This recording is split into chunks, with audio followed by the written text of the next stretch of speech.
राजस्थान में आज यानी कि 25 नवंबर को मतदान हो रहे हैं, वोटिंग हो रही है। सूबे में इस बार चुनाव का एक अलग ही माहौल दिखाई दिया। मुख्यमंत्री अशोक गहलोत सरकार बदलने वाला रिवाज बदलने का विश्वास जता रहे हैं। केरल में 70 साल पुराना रिवाज बदल सकता है तो राजस्थान में 30 साल ही होने की बात कह रहे हैं। वहीं विपक्षी भारतीय जनता पार्टी के नेता सरकार बदलने का दावा कर रहे हैं। बयानों से हटकर देखें तो कांग्रेस और बीजेपी दोनों ही दलों ने मतदाताओं को लुभाने के लिए अपने अपने पिटारों से वायदों और गारंटियों की एक झड़ी सी लगा दी। दोनों ही दलों ने मतदाताओं के लिए जमकर लुभावनी घोषणाएं कर रखी हैं। तो जातीय समीकरणों से हटकर लाभार्थी इस बार किस ओर जाएगा, ये भी बड़ा दिलचस्प हो चला। राजस्थान में योजनाओं और गारंटियों पर जोर, वादे और दावों में क्या खास है, किस पार्टी के पाले में कौन जाएगा, इसे समझते हैं। नमस्कार, मेरा नाम प्रशांत है और आप देखना शुरू कर चुके हैं डेली लाइन का एक्सप्लेनर। पिछले कुछ चुनावों से देखा गया है कि राजनीतिक दलों का जातीय समीकरणों के तौर पर वोटर्स को लुभाने का काम चलता आया। वहीं अब उन्हें लाभार्थी बनाकर अपने पाले में बनाए रखने के लिए एक से एक चुनावी लुभावने वादे भी किए जा रहे हैं। ऐसे में राजस्थान में दोनों ही मुख्य दलों ने जमकर लुभाने वादों की घोषणाएं की। एक तरफ जहां भारतीय जनता पार्टी अपने साइलेंट वोट के साथ ही किसान, छात्र, युवा और महिलाओं की सुरक्षा से जुड़ी घोषणाओं के सहारे सत्ता परिवर्तन का इतिहास कायम रखने का भरोसा जता रही है, वहीं कांग्रेस को गहलोत सरकार की ओर से चलाई जा रही योजनाओं और घोषणा पत्र में हर वर्ग के लिए दी गई गारंटियों के सहारे रिवाज बदलने की उम्मीद।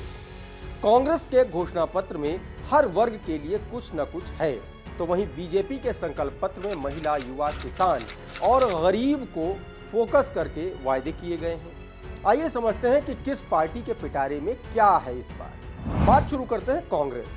कांग्रेस ने महिलाओं को ध्यान में रखते हुए 400 रुपए में घरेलू गैस सिलेंडर देने का वादा किया है। इसके लिए कांग्रेस की रणनीति सूबे की 2 करोड़ से अधिक महिलाओं को साधने की। पार्टी ने महिलाओं पर फोकस करते हुए गृह लक्ष्मी योजना के तहत घर की महिला मुखिया को हर साल 10,000 रुपए देने, महिला अपराध के मामले में जल्द न्याय के लिए कदम उठाने के वादे किए गए। कांग्रेस को भरोसा है कि ये वादे बड़ी संख्या में महिला मतदाताओं को पार्टी से जोड़ने में मददगार साबित होंगे। कांग्रेस ने आवास के अधिकार को कानून बनाकर लागू करवाने का वायदा भी किया। इस वायदे के जरिए पार्टी की रणनीति ऐसे वर्ग के बीच अपनी पैठ बनाने की है जिसके पास आवास अभी तक नहीं है। कांग्रेस ने जातिगत जनगणना करवाने का वायदा भी किया है। सीएम गहलोत खुद ओबीसी वर्ग से आते हैं। ऐसे में जातिगत जनगणना के दांव से कांग्रेस को पिछड़ा वर्ग के मतदाताओं के लामबंद होने की उम्मीद ज्यादा है। साथ ही कांग्रेस ने फिर से सत्ता में आने पर मनरेगा योजना के तहत 125 से बढ़ाकर 150 दिन रोजगार की गारंटी देने का वायदा भी कर डाला है। इस घोषणा के जरिए बेरोजगारों को साधने का काम कांग्रेस ने किया है। कांग्रेस ने बीजेपी का कोर वोटर माने जाने वाले व्यापारी वर्ग को भी 5 लाख रुपए तक ब्याज मुक्त ऋण देने का वादा किया है। वहीं बात बीजेपी की करें तो बीजेपी का फोकस गरीब के साथ ही महिला, युवा और किसानों पर है।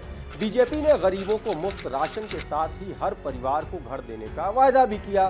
साथ ही ये भी कहा है कि उज्ज्वला योजना के तहत लाभार्थियों को 450 रुपए में अब गैस सिलेंडर मिलेगा। बीजेपी ने गरीब छात्र छात्राओं को ड्रेस और किताब के लिए 1200 रुपए हर साल दिए जाने की घोषणा की है।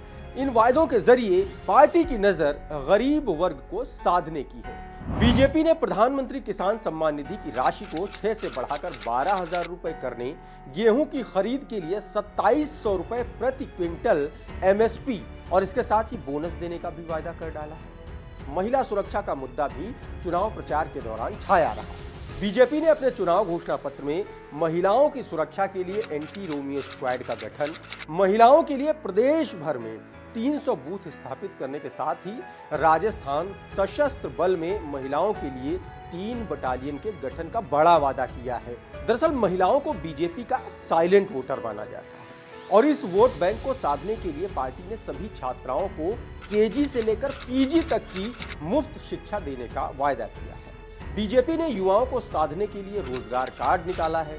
पार्टी ने सत्ता में आने पर 15,000 डॉक्टर और 20,000 पैरामेडिकल स्टाफ की नियुक्ति करने के साथ ही 2.5 लाख सरकारी नौकरियां देने का भी वादा किया है। बीजेपी ने यह भी कहा है कि 50 लाख युवाओं को रोजगार या स्वरोजगार दिया जाएगा। राजस्थान चुनाव के प्रचार में कांग्रेस से लेकर बीजेपी तक वायदों और गारंटियों का जोर रहा। अब लाभार्थी किसके साथ जाते हैं? गहलोत की गारंटी पर भरोसा जताते हैं या मोदी जो खुद अपने आप को गारंटी के तौर पर पूरे चुनाव में पेश करते आए हैं उन पर? आज शाम तक लाइन में लगे मतदाता किसके चुनाव निशान वाला बटन दबाते हैं, ये 3 दिसंबर की तारीख को पता चल जाएगा। साथ ही ये भी पता चल जाएगा कि राज बदला है या रिवाज बदलने में अशोक गहलोत कामयाब हुए हैं। आज के एक्सप्लेनर में फिलहाल इतना ही। आप बने रहिए डेली लाइन के साथ।